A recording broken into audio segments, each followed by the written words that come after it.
sometimes you need that shit. Sometimes Yeah. you need somebody to say, yo, that shit is trash. Like, that's one thing. Like, a New Yorker will tell you something is trash. Being touchy-feely, like, kind of like, oh, okay, that's kind of good. No, it's just like, that don't look good. No, you need to change that. You know what I'm saying? She's straight up like, yo, that sucks. It's like, ooh. This sounds mad crazy. I love a good sword play. Hey, yo!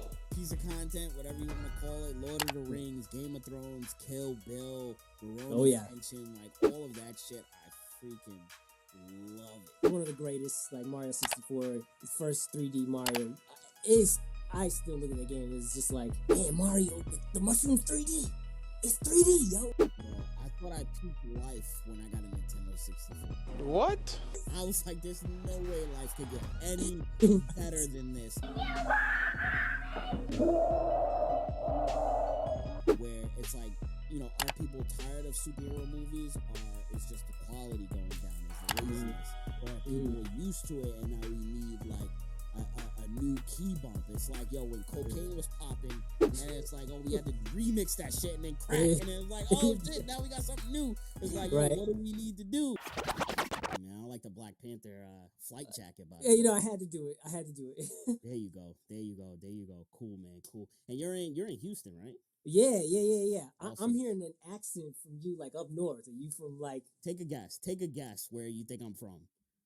You like from Jersey? You know, you from not Boston. Definitely not Boston. No, okay. I can't be from Boston and wear a New York. Yeah, that's what I was about to say. Yeah. No Okay, well, way. New York. Yes, I'm from New York. Okay. And it's crazy because most people can like pin it. They're like, oh, you're from up north or you're from New York. I haven't even turned on my accent. My accent really turns on when I'm playing video games. Because I'm in like the corporate setting. So, you know, I got to turn on my white voice, all that BS. But when I'm in the mode, if I'm in competitive, if I'm playing video games or anything like that, or like if I'm talking on my live, my accent will really start to come out. I'll start to say shit like dead ass and wilding and all that, you know, all the shit that social media deems that New Yorkers say, which most of it is true. Yeah, that's what's up. There we go. Cool, man. So no, I appreciate you actually taking the time out. I appreciate you hopping on my live too, man. So I always got to ask, like, what made you hop in? I always want to get people's perspective because I'm trying to grow whatever it is that needs to be done on social media. So I want to know the habits of people. So you know, I've been getting into the Reels thing ever since IG, like, let us know that they're basically moving to more video, right? Yep. Many of the artists that I follow and that I look up to are kind of shying away from it or not really liking it. I am, though, and I've been really picking up on trying to get my Reels game up, which has helped my editing, right? You know, having to chop up videos real quick, it makes you think, okay, what's a good story to tell? So, of course, I look at Reels all the time, and yours caught my eye, the way you chop them up, the way you tell your story and give your opinions on, you know, everything nerdy. It really was interesting. I liked your takes. I liked also, too, a lot of times you give a view from both sides of an issue, which a lot of people are not willing to do these days. They want to stick in their camps and not elevate them like, well, I don't know if that's such a good take. See it from the other side, and then you may have a different view. So, I appreciate that from you. So, your content's interesting, and I really like it. I'm a fan. Thank you, man. I appreciate that, man. You're making me freaking blush over here, even though I'm black. Sound mad girly. But anyway, welcome to the show. Today, I have Rodney Anderson Jr. He is a writer and artist of Trinity Blade, Dragon Falls. This guy got 65 backers on his Kickstarter in 5 days. I want to make sure I have those stats right, and I want to make sure that I elevate those stats because these motherfuckers need to know, like, the Kickstarter game, Patreon, whatever it is, like, that's not a light task right there. Well, I definitely thanks for having me on the show. B minus, the Kickstarter has been a roller coaster ride for sure. Anybody who creates one knows exactly how much anxiety and stress levels go up during that month or so that you put it down. So So yeah, actually, I'm not meaning to, correct, but we funded in under 72 hours.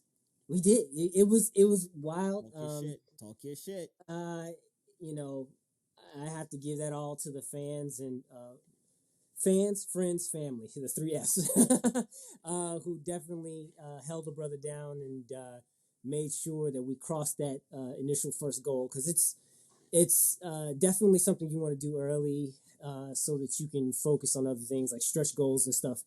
So it was a hustle from the beginning, from before the beginning of the start of the Kickstarter. I was definitely, getting the word out, pre-launching. So yeah, it was a hustle. It was a struggle. I'm proud of the work that all my fam and all the team working on it. Because I gotta give a shout out to the wifey Bianca. She did the video. She is my photographer slash videographer. Fellas, wife you up a videographer and a photographer. That seems like the magic right there. It's like everybody that I see that has successful Kickstarters and campaigns, it's like, yo, their wife is running shit in the background. Like, you wouldn't believe how many people that I sit down with and their wife is just like into it. Like they're making sure all the flyers are set, banners for the Comic Cons, and I'm like, oh shit, like yeah, that's a power couple right there. Well, because like dude mind is just like hustle, get it done, right? But we never really sit back and see, okay, how does this appear to everybody, right? So Bianca's excellent with that, with like, and she's great with not like, you know, being touchy feely, like kind of like, oh, okay, that's kind of good. No, she's like, that don't look good. No, you need to change that. You know what I'm saying? She's straight up, like, yo, that sucks. It's like, oh, it feels like a knife to the heart for a second, but I know baby girl got my back and she wants the best for me. Yes. So sometimes you need that shit. Sometimes you need somebody to say, yo, that shit is trash.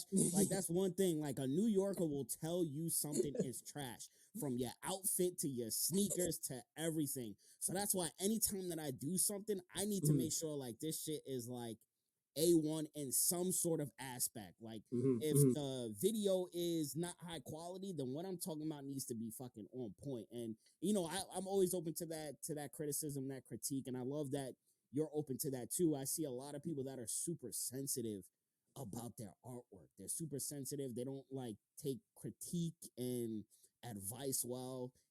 How do you do that, especially coming from your wife? Like, I know that shit that can't because it's brunt and raw. Yeah, right. It's like you can't just like leave. It's like, no, now you gotta sleep or breakfast with her, like take out the kids, all that stuff. Yeah, right. So okay, so I'm a comic book art teacher too, and so sometimes I have to be blunt with students, but in order to be blunt, compassionately blunt, right? I have to have felt that. So I'm still an up and comer, still learning, but in the earlier days when I first started out on this career artist journey, even before that, I'm dropping facts, and people are gonna check the age because I'm an old head. I went to school for comic book art, I have a degree in comic books, and that journey, critiques were a part of it. The teachers would rip you apart, and you would feel like crap, but then you had to pick yourself up. And then they encouraged all of us to take that one step further and get your stuff critiqued by industry professionals. And so when you go sit your stuff down in front of an editor, they have no reason to pat you on the back, to tell you what you want to hear. They have no reason. So they will take that knife and just your anatomy sucks. Your paneling is horrible. Layout sucks. So it's just work on that.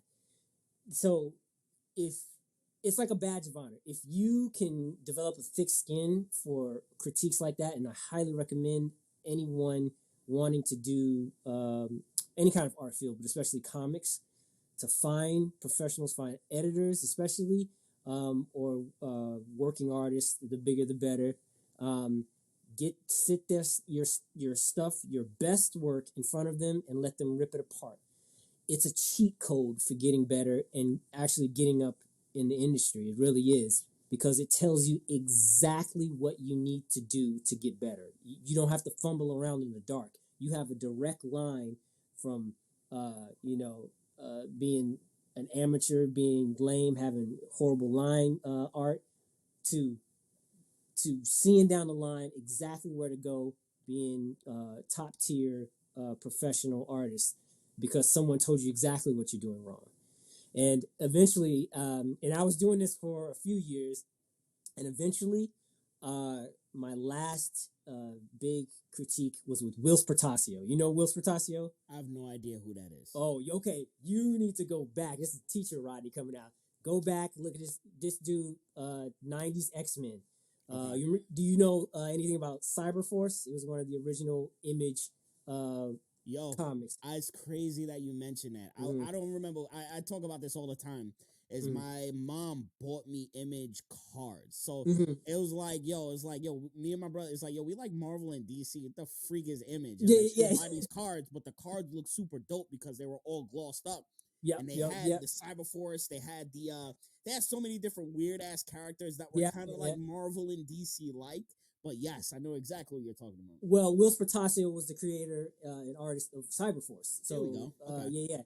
So I got a sit down and critique from him, but it was the last one of the day. I had been sitting in the critique area for 10 hours, waiting to get my stuff shown and seen by these artists and stuff. And his wifey came by and was like, "Yo, this is the last one of the day. He's tired. It's going to be a little shorter." I was tired, and I was like, "Yeah, it's all good. I know what the deal is. Okay, so let's do it." So got up there. I've read this dude's comics since I was little, so I was kind of shook. You know what I'm saying? So set it in front of him, opened it up, and what came out of his mouth was, "Man, you got style." I was like, "Yo, I'm done." In my head, I was like, "Okay, close this up. Let's go." Thank you, sir. You know what I'm saying? We good. But he definitely gave me a ton of pointers and gave me some great tips of how to get my style to even higher level. And it was the same tips that everybody was giving me that day.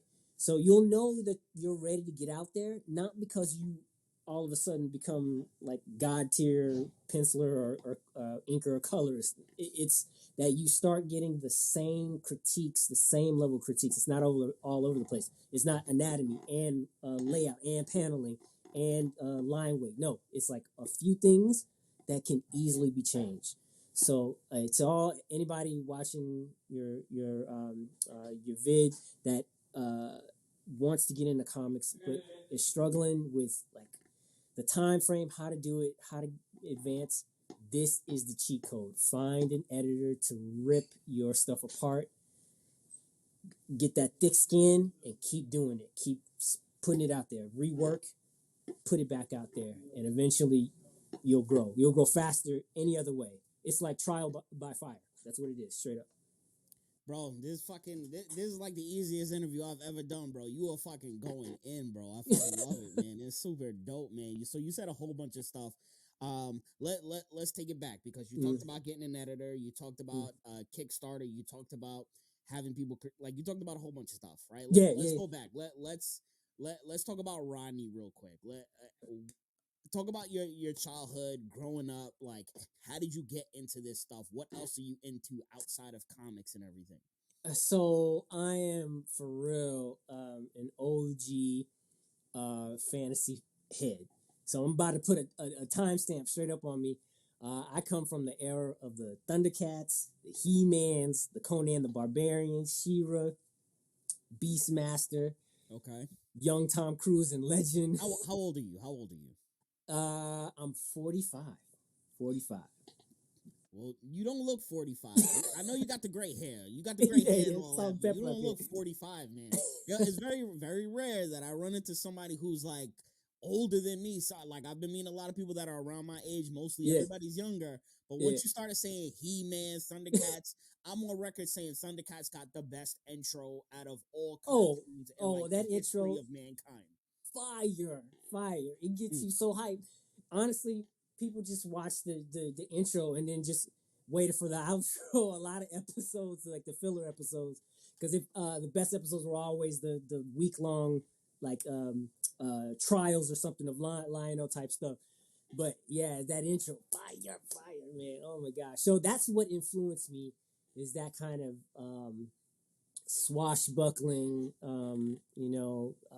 Dungeons and Dragons type stuff. That's what I grew up with. It was all about afternoon cartoons. So after school, I was running home after I got off the bus to get in on that first scene of whatever cartoon was hot then. So yeah, that's kind of my origin overall. Like that's my starting point, especially with fantasy. Mm-hmm. What do you, so? And I always like to ask this. Like, one of the things that I'll ask my mom is, "Yo, how is it going from watching black and white television to now having an iPhone?" I want to ask you that same thing. What is it going from watching like Johnny Quest and He-Man and Thundercats to now that level of animation that we have now? Like, and I want to say level of animation, and I'm gonna call it out DC because DC does amazing jobs with superhero animation and Oh anime. yeah. Oh yeah, yeah. How is it between that area? Because most people like they don't experience that. No, that's a wide gulf. And if you're not into the nerd world, like at my age, you're probably it's not your thing anymore, right? So for me, it's been kind of a cool journey, but sometimes kind of difficult in definitely like the 90s was like the dry spell. I think there wasn't really anything new and hot until Avatar. Avatar had that OG feel. I'm gonna have to stop you right there. Don't you dare disrespect the '90s. Don't you The- cannot disrespect the '90s. The '90s is the era of cartoons and adult comedy. Okay, Toonami, yes, that Toonami. Not, I'm talking before Toonami. I'm talking about like even today. I was watching Our Real Monsters. Like the comedic timing, the animation in that is A1. What else did we have? Yeah, we had so much stuff in the '90s, man. We did. I mean, I'll give Cartoon Network all of their stuff. Dexter's Laboratory. Yep. All of that block was just awesome. And kind of changed the game a lot too. So, but yeah, for me, in the '90s, what hit for me the most, based on my '80s kind of starting point, was Avatar, and just the concept. Last Airbender, yeah. That wasn't in the '90s. That was like early 2000s, right? Was that early 2000s? Yeah, Okay, that's well, definitely see, early that's 2000s. how long it's been. It's like that time stretches out. But nah, there was fire in the '90s, bro. Like first of all, you like Pokemon, Gargoyles. So okay, now we're talking. Gargoyles was hot. Gargoyles was hot. I was not a Pokemon. Batman animated series. Batman animated series is one of the greatest series of all time. The mantle, top 3 of animation cartoons of all time. Absolutely. The episode with Joker, where the card game episode, one of the greatest episodes of all time, where all the villains were talking about their experience with Batman from their point of view, and then the Batgirl dies episode. That was the rawest episode, because I was like, they played it all the way to the end where we thought Batgirl had died. Joker pushed her off the edge of the building, and Jim Gordon was like, Batman got my baby girl dead. Oh no! I was like, I didn't know Jim Gordon could get raw like that. Bro, that episode freaked me out, man. Bro, that series. I got a meme that I use of when all of the when all of Batman's villains are sitting at the card table and they're looking like back. I forget who they're looking at. I think they're looking at Clayface. No, they're not looking at Clayface. They're looking at who are they looking at? I can't remember. But he says something stupid, and they're all looking at him, but it's silent. But like he threw a rock at him? No, that was Killer Croc. No. It was Killer Croc, actually. It was Killer Croc. Yes, and they're all, it's Joker, Poison Ivy, Penguin and Mr. Two-Face. Freeze, I believe, looking back at him like, what the hell?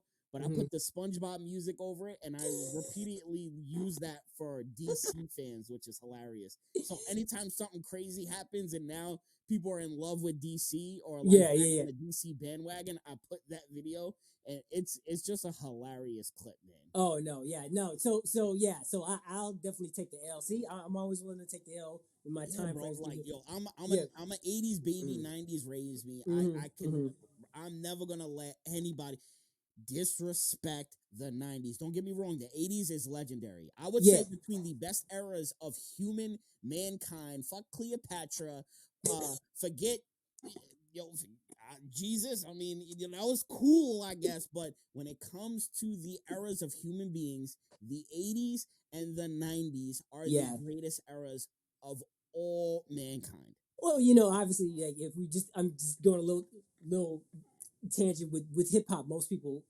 say late '80s, early '90s, golden era, right? And that's usually for most, honestly, in most genres compared to now.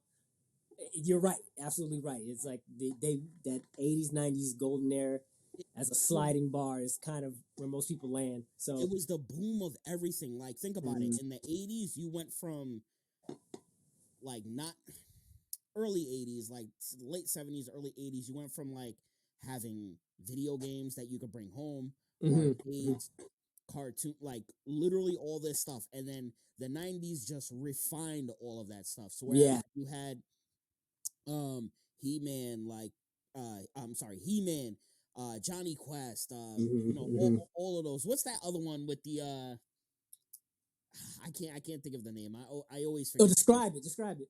It's the one where the dude had the shit. He had like It's, the weird creatures that were, and they remade it. He had the weird the rhino with the horn and it spit out like fireballs. He had the dude with the caveman freaking club. They had the little like orb thing with the black eyes. I oh forget the name of it. I always forget the name of it. yeah, I forget. I'm forgetting the name of that one too. Yeah, yeah. But either way, and then transitioning over to the '90s where you have like Batman animated series Mm-hmm. and Gargoyle, Superman had his own series. Yeah. There was a ton of different cartoons I can't even think of right now. Yeah. But There, like you could see the upgrade between both of those, between like absolutely. video games, comics, and cartoons. They all had like their growth and their transitions, which was freaking amazing, which now laid out the foundation for everything that we have right now. Absolutely. And in the '90s, they got a little more raw too. There was one cartoon I remember. I'm thinking it was more '90s. You remember Exo Squad? Remember Exo Squad? No, that doesn't sound familiar. If I saw a Oh, picture of it, I'd probably remember. yeah.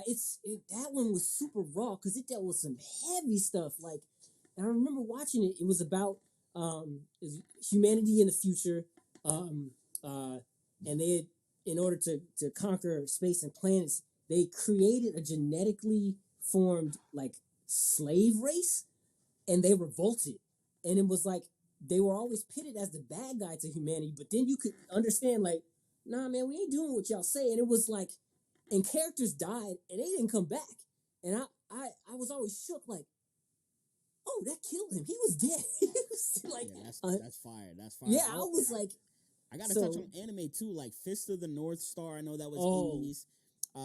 Was Ninja Scrolls '80s or '90s? I feel like that was close to the '90s. So Yeah, some of your fans will probably correct us in that one, but I feel like that whoever. was a little more '90s. I remember that a lot of it was coming over on TV too, on like the normal channels that the American cartoons would. I remember Ronin Warriors. You remember that one? Yep. Ronin Warrior Yep. was dope. I Yep. loved that anime. Oh my god. There was another one that was dope too. I'm terrible with names, man. I'm terrible with names. It's like when I'm put on the spot, it's like I can't think of it, and then I'll be like washing dishes later, and I'm like, oh, that was the fucking name. Why didn't I think of it? I watch that shit all the time. Right. But yeah, there was so many just like '90s, just everything, anime, cartoons, video games that like laid out the foundation for everything that we have, and that's the shit that obviously it's inspired me, and I know it's inspired you too.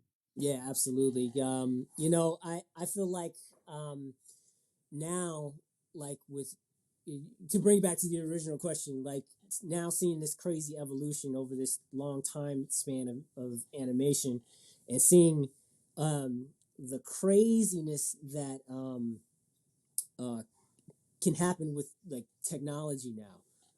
It's amazing, beautiful. Like everything is just on next level. Obviously the big ones. My man Miles and Spider Verse.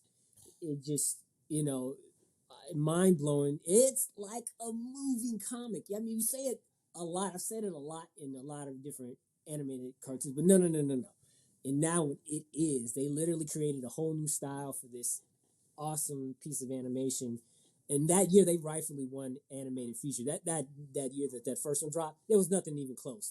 I think that was the year uh, Incredibles 2 came out. That it blew it out of the water. It's like Incredibles 2 was a great story, but as mm-hmm. far as animation wise, like Spider-Man Into the Spider-Verse smoked it. Yeah. Sure. If that didn't come out, I would definitely give it to Incredibles. I think Incredibles 3 should have already been greenlit. But that's just me. I'm an old shit who it's fucking Disney. You're about to say. But yeah, no. So that's good. I want that perspective because I got a lot of young people that watch me and they don't know. Like you kind of remind me of Pandio. Pandio. He is a phenomenal artist. He's actually an art teacher, just like yourself, who writes his stories and does the artwork. So when you were telling me that on live, I was like, oh, nah, hold up. I gotta check this dude out. I went to your profile, checked your Kickstarter. I haven't even read your project yet. And I was like, I need to get you on the pod because I understand what it takes to actually be able to do all of this shit. And then I saw you in your video on Kickstarter. And then I think I was on your YouTube channel and I saw you were editing videos on Luma Fusion. Oh, yeah. I fell in love. I was like, this guy does everything. I was like, that is what I'm talking about. That is that shit. Now, don't get me wrong. Do you need to kind of build it up so you can, be able to one day financially hire your own team to take all of this shit? Absolutely. I'm always absolutely. I mean, because, the one-man band thing is admirable, but the thing I didn't know that I now realize I need is like time away from the boards. You know what I mean? I got a wife and I got a son now, and it's like this ever-present, 10 to 12-hour hustle is not sustainable, right? So eventually. Absolutely, bro. Do you think I want to be doing everything myself? I want to get to a point where I just sit in front of the camera, talk shit, and the team handles everything. I want somebody to. I want to pay a downloader. I want to pay somebody to edit my shit. I want to pay somebody to create reels and TikToks for it. I want to pay someone to manage my YouTube channel. I want to pay someone to massage my back because when I'm sitting in this chair hurts, and this is a new chair. I want to pay someone to be able to bend my brim to the New York brim. I want to pay for all. I want to pay someone to pick out my shirts. Right? Just me picking out my shirts was taking time. I was like, all right, cool. Am I gonna wear the Levi? I'm like, yo, should I do the Mario Kart? I know Mario's dropping. And it's like so much stuff. It's like, yo, I need to pay somebody to do this. Right. So you can just do what you do best or what you have the most fun with, right? Exactly. All the other stuff is, it's extra, and I feel the same way. It's like, I've gained these skills because I've had to, but for me, and a lot of people ask me to describe myself as an artist. I'm a penciler. The pencil is what's king to me, whether traditional or digital. And I just want to put lines on the page. That's it. Right. That's all I want to do. So you start off with pencil and then you transfer it to digital? In I'll say the olden days. It's only a few years back when I made this digital transition. But so I used to work should have had everything prepared. I don't have It's all good, man. It's all good. We can see the artwork in the back too. I see America. I see who's that? Leonardo. Who else we got back there? I see Kylo Ren. Is that Wonder Woman's lower half? Yeah. So I think that's Nubia right there. Yeah. Okay. Is that over Miles here, Morales next to her? Yeah, Miles Morales right there, and then another original character from my series from Trinity Blade's world. Her story's coming in a bit. Her name's Zuri, like a female warrior elf with the spirit of a goddess inside of her. So Here we story go. So coming. let's talk about your story, man. Let's get right into it. And like I said, I haven't read your story. We literally just met, whatever you want to call it, Yeah, yesterday on live.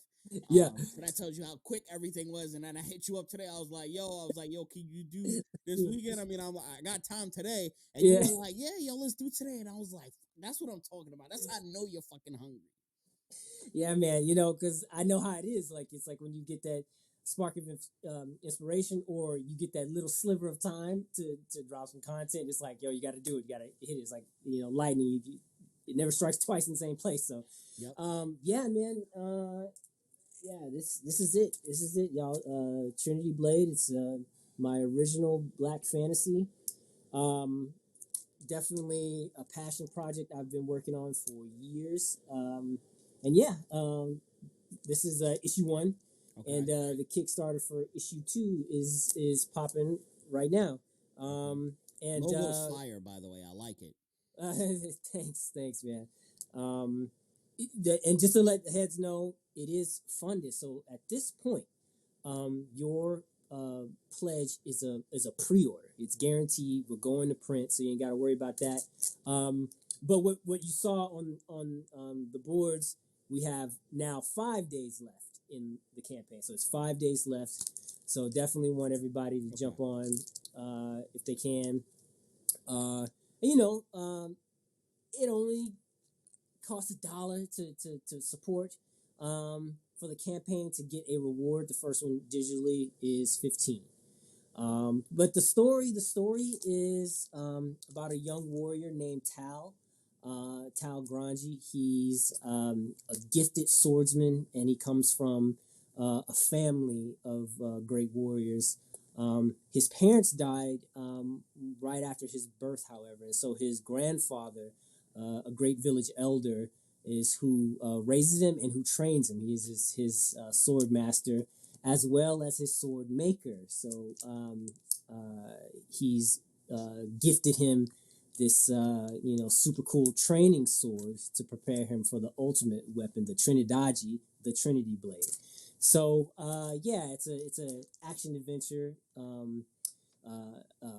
Tons of swashbuckling, and I'm very influenced. Paul. Oh, go for it. What the hell is swashbuckling? So I keep saying it because yeah, it is an old term. Obviously, I'm old. It just means a lot of sword fighting, swinging action. All right. Lord of the Rings is something that's swashbuckling. It has a lot of action and sword play, warriors fighting against evil and stuff like that. I love a good. This sounds mad crazy. I love a good sword play piece of content, whatever you want to call it. Lord of the Rings, Game of Thrones, Kill Bill, Oh Baroni yeah, Tension, like all of that shit. I freaking love it. Love yeah. it. Oh, not to mention Star Wars. I think Star Wars has one of the most creative ways to do two people battling with obviously swords, but lightsabers. Well, it is. It is. I personally consider it a space fantasy more than a sci-fi thing. It crosses those boundaries back and forth. But for me, think about it. You have warriors with swords, laser swords, the original term for the lightsaber that George Lucas came up with. You have that space wizards, right? Star Wars is originally like the original first movie was based off of an old Japanese movie based on samurai. So Yes, yes, highly influenced from all that old samurai Akira Kurosawa stuff back in the day. yeah. Uh, I, I'm dropping stuff. Sorry, if, No man, you know. we need this freaking knowledge, bro. We need Yeah, this shit. I mean, I fucking love this shit, man. yeah, I highly recommend people go back and watch those old samurai black and white joints, Akira Kurosawa. I mean, if you're a video gamer, I think the closest thing now was Ghost of Ghost Tsushima. of Tsushima. Yeah, Woo! immediately, I was going to say that. Mm, Immediately, that and I'm from now.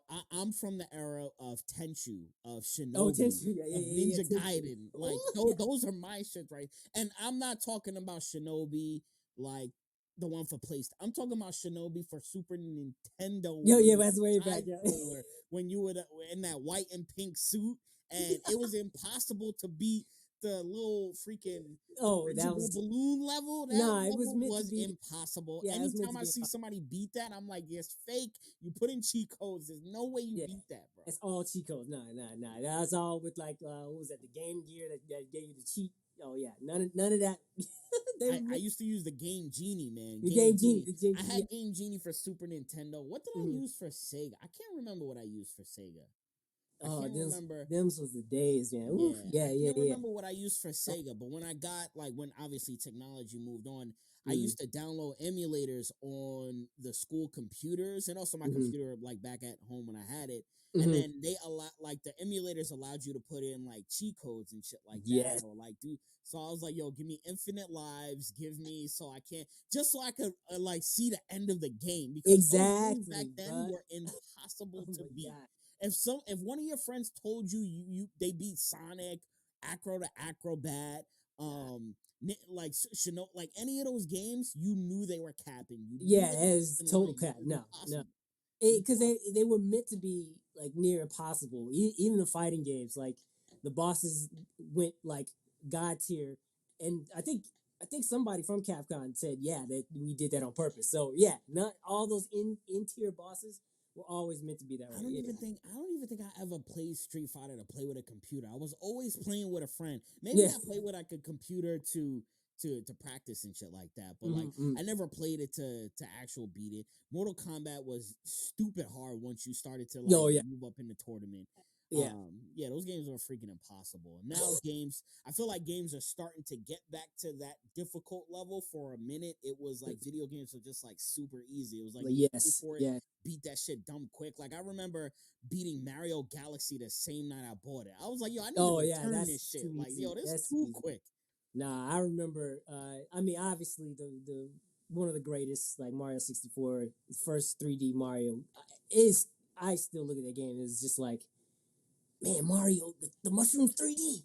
It's 3D, yo. Bro. Yo, it blew my mind. It was the same reaction I had when I first saw those shiny blocks with the original Nintendo.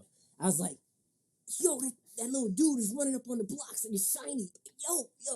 I must have begged my parents like forever to get a Nintendo back then, Bro, I man. thought I But took life when I got a Nintendo 64.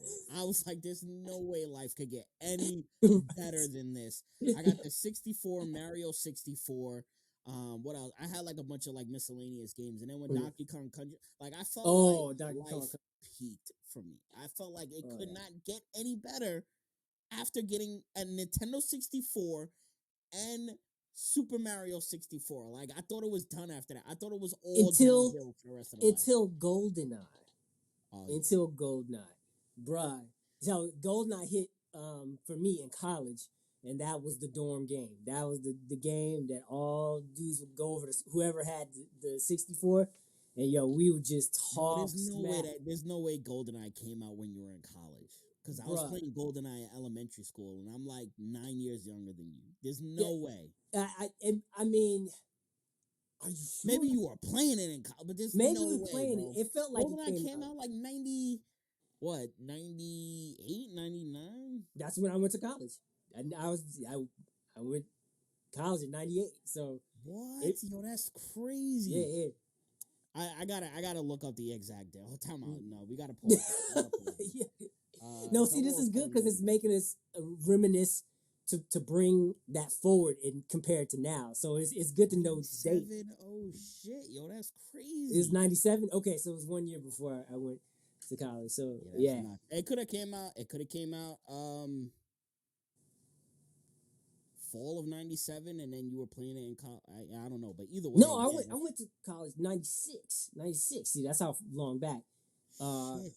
Yeah, yeah, How was that pot? Yo, yeah. I was in college. I started college '07. 007. That's funny. Yeah, oh Yeah, 07. yeah, that's funny. No, No, I will fucking what's the stupid themes that you do when you're in college, not in college, in high school. We were graduating 07, so we were like mhm. double O's. It was the corniest shit ever. Yeah, I mean that's how it was. You know what I'm saying? Yeah. That's how big this nerd culture is. That it like it frames your life, and like you plan big moments of your life around it, right? Mm-hmm. So it's. I mean, I think that's why it's cool. I think that's why, um, you know, I feel like it's kind of waning a bit now, kind of because of like the the quote unquote superhero fatigue. It's not superhero fatigue. I think it's poor quality stuff coming out. That's just my opinion. So, Yeah. like mainly MCU stuff, which is why I'm ready to jump on DC All or right, all right. have Now James Gunn. we gotta spend some time here. Now we gotta Let's spend some go. time Let's here. go. Let's go. We're gonna go back. We're gonna go back to talking about your project and Mm-hmm. like your work and all that stuff. Mm-hmm, mm-hmm. First of all, I'm Marvel gang all day. Marvel gang all day. Iron Man is the GOAT. Okay. Captain America, Steve Rogers. Nobody is fucking with him.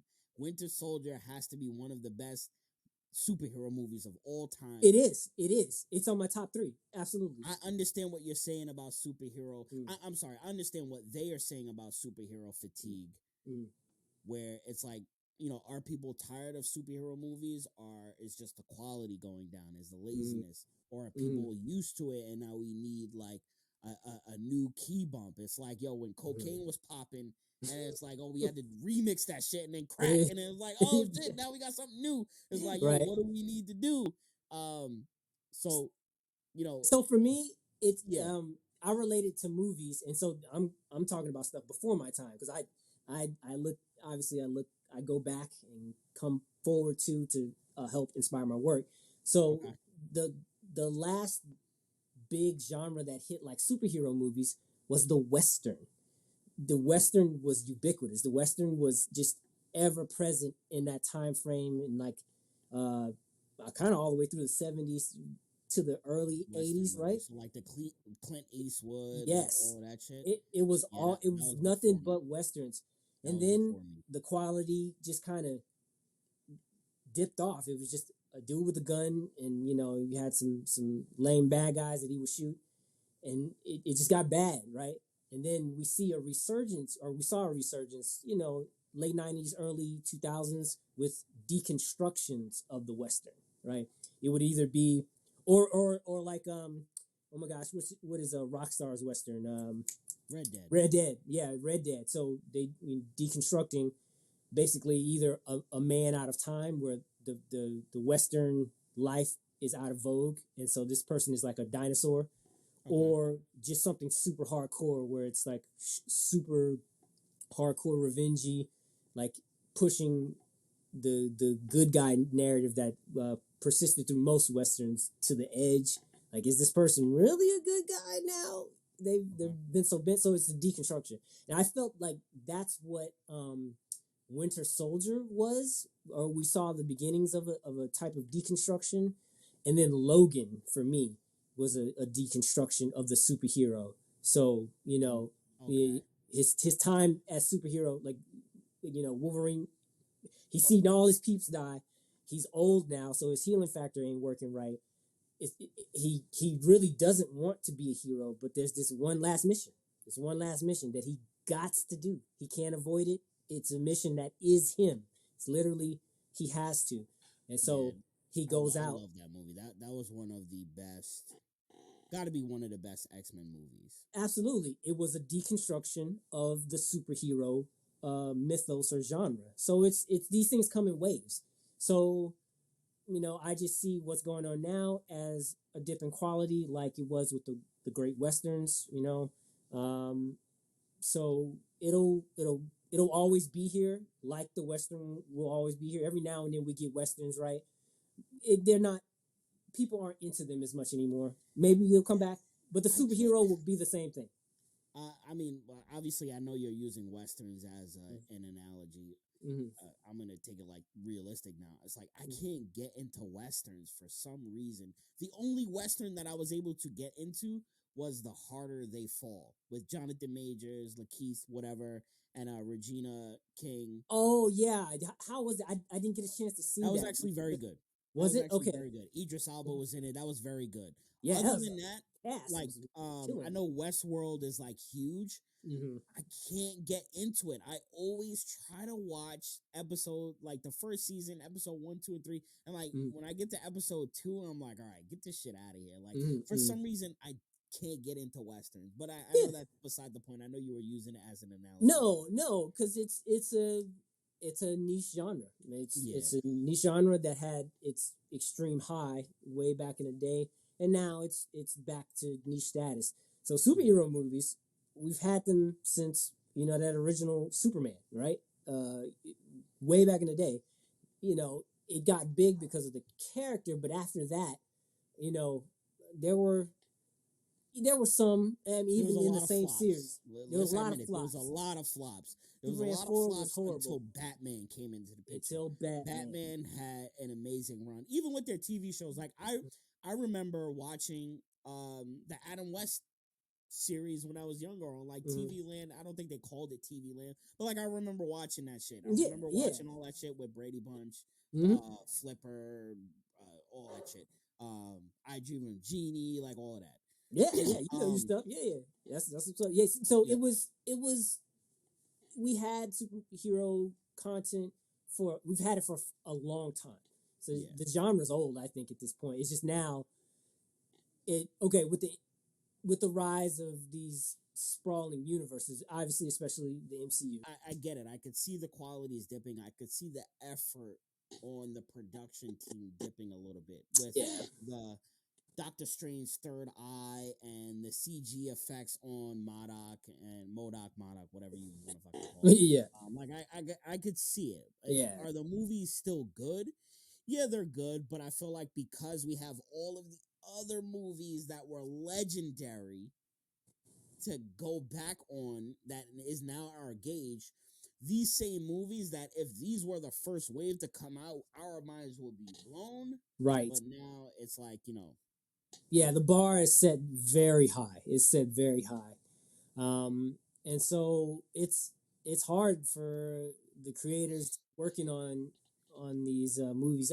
I do feel for the um, you know lower to mid tier heads working on these, and even to directors and writers working on these, trying to make something dope and meaningful, and then get hampered by studio politics sometimes, or budgetary constraints. I get it, you know what I'm saying. So I think you and me both are trying to have kind of an open mind and try to see the goodness, because we love this stuff, we love this genre. And I have no doubt it will continue. It's just the pace. Is the pace going to slow to a back to a snail's crawl, like the time frame between the original Superman movie to the Batman movie to Blade, right? To it's like those are long spans of time between those pivotal moments, right? We've been kind of spoiled getting movie after movie after movie. So I don't know. I think I'm okay with a little bit of slowdown. Well, what about you? You okay with like pumping the brakes um, a bit, or what? yeah, yeah, absolutely. I think I use this example a lot. We can go into how everybody is used to scheduled programming with television, and then a Netflix drops and they give you all of the seasons at once, and everybody loves it. It's the hottest thing since like fish grease. But then people kind of get like numb to it and we're used to Yeah. it. And when you come out with everything at one time, it's like you have a hot second, but you don't spread it throughout, the year or months or whatever it is. And then people or companies are going back to releasing episodes one time a week, like we've seen HBO Max do. So do I think there's like ebbs and flows with everything? Of course. I think Marvel is going to, and Kevin Feige and everybody is going to start to say, all right, cool, maybe we do need to pull back. I think whoever is heading Star Wars or whatever the freak is going, I think this is a learning experience now. They came out of the Absolutely. gate It came out of the gate with Mandalorian season 1 and 2, phenomenal. Book of Boba Fett, a little wonky. Yeah. Speaking of What which, else? I'm sorry to interrupt, but did you see that trailer for Ahsoka? I have never been so excited Bruh, for Jedi, something in the last like 2 years, bro. bruh. Me, fantasy guy, getting back to raw Jedi action, raw Jedi Sith action, man. Yeah, Okay, I'm my fingers are super crossed that this holds the line. You know what I'm saying? yeah. It's like I'm it's like when you had that girl and you was feeling, but you've been with that girl for so long and you're like, damn, I need to try something else, and then you try something else, and then all of a sudden you start missing that old thing, and it's like, yo, we had it good. And it's like, yo, let's get back to the fucking yeah, lightsabers. right. The lightsaber battles, we saw two. I think we saw like two or three, either Sith Lords, or I don't know whatever they are. They don't look like Yeah, I don't know if Inquisitors. they're Sith, but I don't. Are they Yeah, Inquisitors? Maybe. they I, might I be don't know. Inquisitors. You might be right about that. So I Because guess there's way more Inquisitors than like we expected. But either way, like we need to get back with the shits. We need to get back bruh, with the fighting. And how I kind of want to spin this is for you writing your stories. Is there anything that you're learning from these specific situations with these major companies and the mistakes that they're doing that you could incorporate into how you tell stories and create stories? that's actually a great question. I appreciate you asking me that. So, for me, I'm doing story arcs for Trinity Blade. So, there's a overarching threat throughout the world, but uh, there are going to be mini stories within the larger story. I really like that format, and it helps me to be more concise and not get lost. Okay. And I think it's easier for the reader to keep up as well too. There's not so much going on. You come into something and it's a compact story. Bits of the overarching story will come into it, but right now we're dealing with this. My character Tal is dealing with this. So the first story arc is Seasons Change, Dragons Fall. That's the overarching narrative title, and this one's going to be 4 issues long. So, and I'm not holding to that count for once I finish this one up. It might be a 2-issue thing, might be a little longer than 4, but they're going to be mini series within the story overall. So I think that format is easier to digest, easier to Okay. jump into. And you're like, I didn't get all of those previous issues. Well, you're good if you just want to jump into this story. And I'm going to for each issue give a summary of what happened. I love that. I love that comics started doing that. It wasn't something that I first noticed in comics when I first started reading in the 80s. I think that's more recent 90s and 2000s comics that give the recap of the story. And I Okay. love that. I think that's awesome. You're talking about the recap of like the last issue. You're not Yeah, talking about like okay. yeah. Yo, that's an anime thing right there. There you go. So That's an anime thing. that I think is very important to get your readers to pull them forward, or to get new readers and like, oh, maybe I should go back and check that other one. That sounds Yep. cool. So and yeah, I'm Trinity Blade definitely influenced by manga and anime. I don't know if you wanted to go into that right now. No, But, we'll save that. We'll save that for Patreon. okay. And I was saying it's an anime thing, and I was saying anime as far as like comics, but I know television has been doing that. It's like next time on All My Children or whatever. Right. I don't fucking know. But yo, Rodney, man, I appreciate you taking the time out, and I appreciate you hopping on my live, and I appreciate you, man, just reaching out to me. We connected. I saw that there was a vibe there. I saw the work ethic that you were doing, man. And anytime that I see that, it's like, yo, I immediately need to have a conversation. I need to help you promote your shit. Um, it, yo, your work ethic speaks for itself, man. So, congratulations on all your success. I know there's more success coming, man. Thanks, man. And Appreciate. yeah, man, I appreciate you just being a guest, man, and taking the time out. Hey, dude. I'm just a crazy old dude trying to put some lines down. So I appreciate you, taking the time to have me on your show and, giving my work some shine. I appreciate it, man. Yeah, I'm going to keep putting these lines down as long as I can. So, yeah, y'all follow me. And definitely, I'm open to, anyone wanting to see something in particular too in the story. So yeah, it's a dynamic thing, Trinity Blade, and y'all. I want fans to be a part of the process too. But yeah, B minus man, I appreciate you. I appreciate you having me on and letting me talk about it even a little bit. So yeah, it's cool. Dope man. Appreciate it. For all of the Patreon members, we're gonna stay back a little bit. We're gonna talk about all kind of shit. I had some questions for them, but then we started going on different tangents. But we'll figure it out. But YouTube, catch you guys later. Deuces.